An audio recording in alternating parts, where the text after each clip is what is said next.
The mind was never meant to rule your life. It was designed to serve clarity, judgment, and direction. Yet for most people, it has quietly assumed the throne, not through force, not through intention, but through neglect.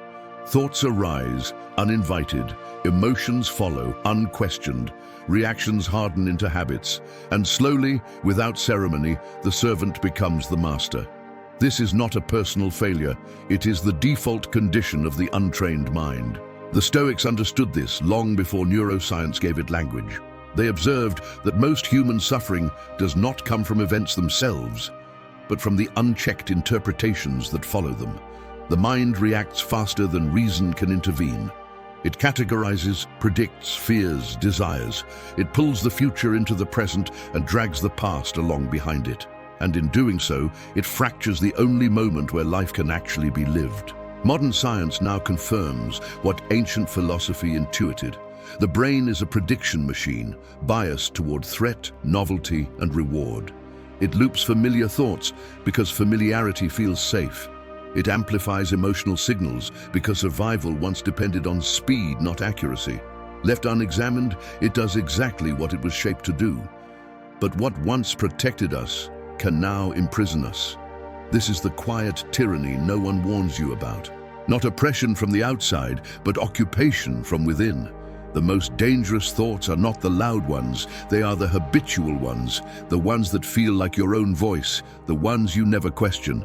Here, Quiet Imperium begins with a pause, not to resist the mind, not to silence it, but to see it clearly for the first time. Because the moment you recognize that your thoughts are happening within you, not defining you, a deeper question emerges. A question as old as Stoicism itself and as urgent as modern life. Who is in command right now, reason or impulse? The Stoics never feared reality itself. They feared confusion about reality. Epictetus spoke with unsettling clarity when he said that what disturbs us is not what happens, but what we tell ourselves about what happens. Between the event and the emotion, there is a judgment. And in most lives, that judgment is automatic, unquestioned, and fast. The mind, left on its own, does not wait for wisdom. It reacts. A glance becomes a threat. A delay becomes rejection. A sensation becomes a story. Neuroscience now describes this process in precise terms.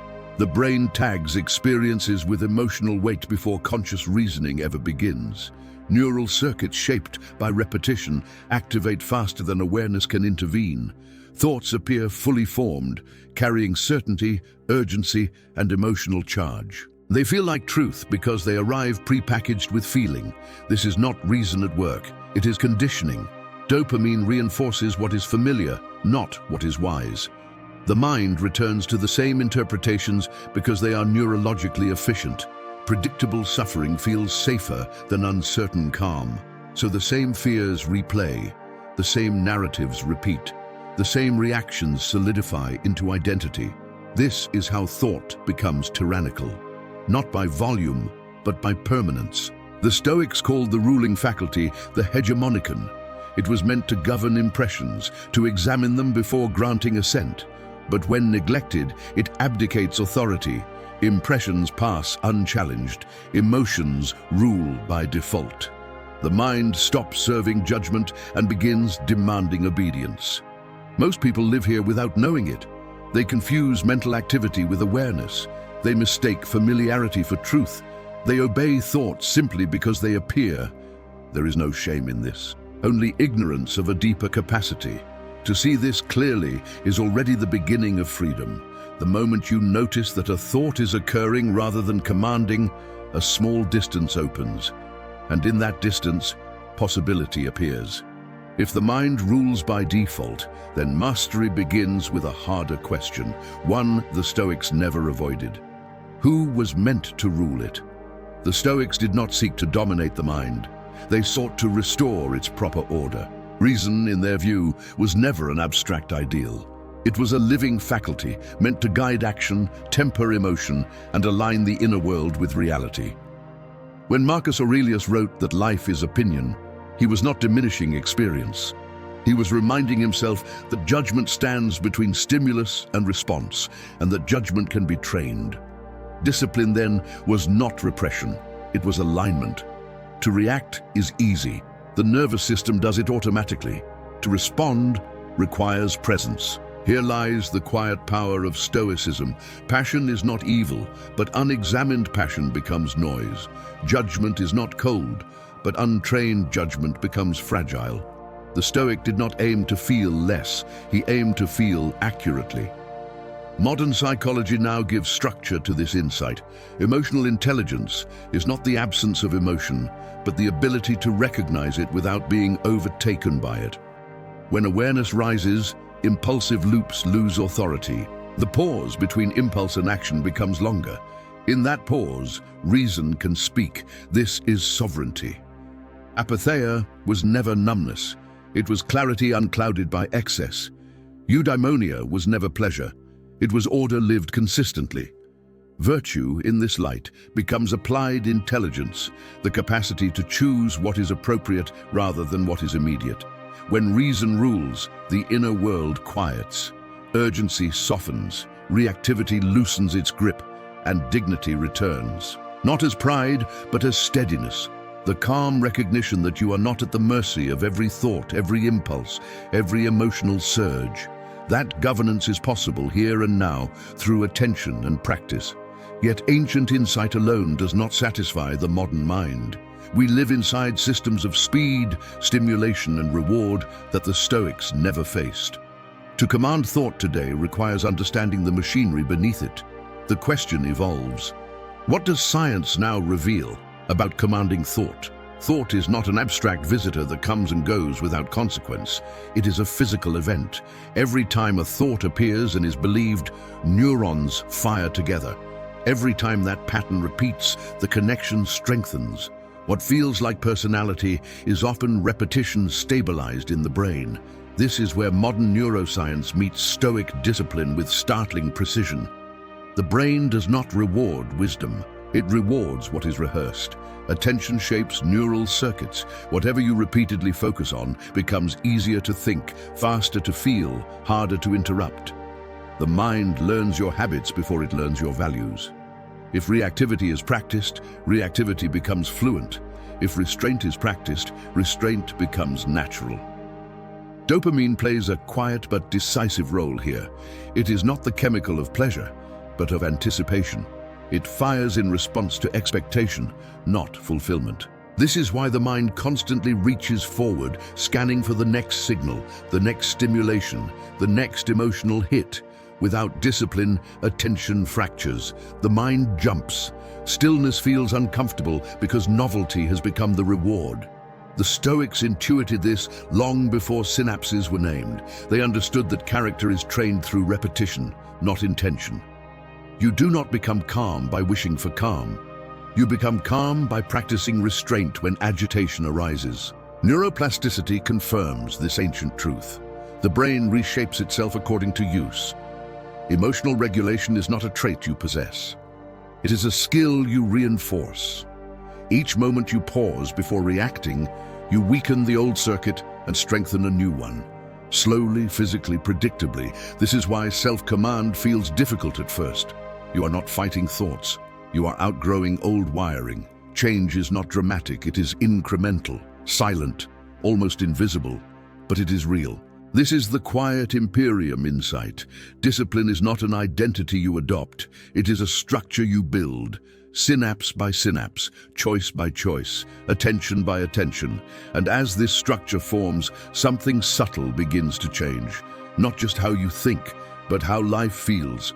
The emotional texture of existence shifts, the inner noise fades, which leads to the final frontier of mastery. What does it feel like when the mind becomes a servant again?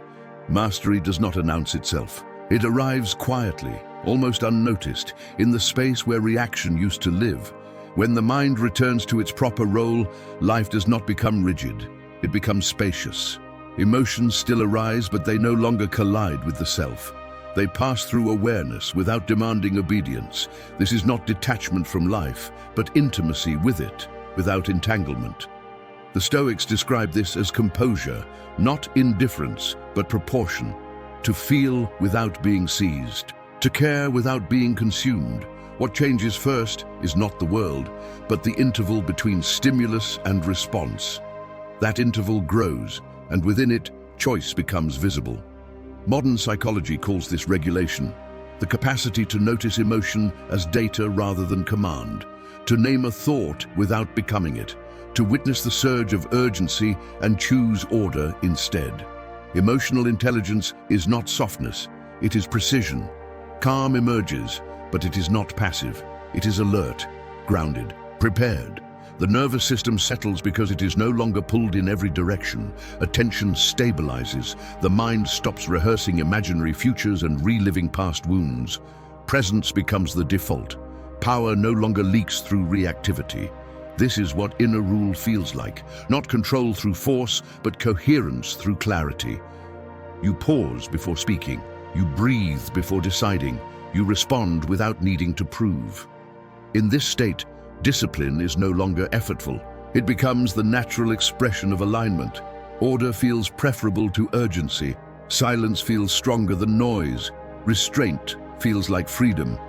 Yet there is a final misunderstanding that must be released. Mastery is often imagined as domination, as pressure, as tension. The Stoics knew better. True mastery does not shout, it does not rush, it does not need to display itself. And this realization leads inward, toward the final reflection. Those who lack control announce it. Those who possess it remain still. The Stoics held a paradox that modern culture struggles to understand. Power does not need speed. Authority does not need volume. The strongest minds are often the least reactive, not because they suppress force, but because they have refined it. Cato the Younger embodied this discipline without spectacle. Marcus Aurelius ruled an empire while reminding himself daily to govern his own thoughts first. Their restraint was not weakness. It was reverence for reason, a refusal to surrender inner order for external noise. Mastery, in this sense, is not about tightening the grip. It is about loosening unnecessary tension. When the mind serves reason, it no longer chases every impulse. It selects, it filters, it waits. Silence becomes strength because nothing leaks through it. Stillness becomes authority because nothing needs to prove itself. This is the final refinement of discipline.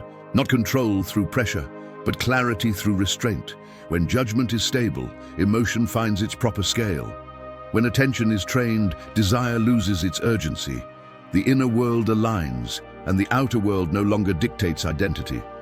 Reverence returns, not toward the ego, but toward order itself, toward the quiet intelligence that chooses what matters and ignores what does not. And so the journey turns inward, completing its arc, not toward conquest, but toward placement, restoring the mind to where it belongs. Finally, it becomes clear, the mind is a magnificent instrument, precise, adaptive, powerful, but it was never meant to sit on the throne. When allowed to rule unchecked, it fragments attention, amplifies fear, and confuses motion with progress. It fills silence with noise and urgency with illusion, not because it is flawed, but because it is performing without guidance. Commanding your thoughts is not an act of force, it is an act of responsibility. It is the decision to place reason where it belongs, to let the mind serve judgment instead of replacing it, to choose who you become in the moments when no one is watching, when no reward is offered, when silence is the only witness. This is the essence of Stoic mastery and modern neuroscience aligned. Awareness reshapes the brain, discipline restores order, repetition becomes character, and character becomes destiny, not through drama, but through consistency. When the mind serves reason, life slows to its proper pace, attention settles, emotion finds proportion, action becomes deliberate instead of reactive, peace is no longer chased, it emerges, silence is no longer empty, it is inhabited. This is the quiet power of inner rule, not domination but harmony, not suppression but alignment. When the mind serves reason, life regains order, and in order, peace emerges, strength in stillness, power in discipline, wisdom in action.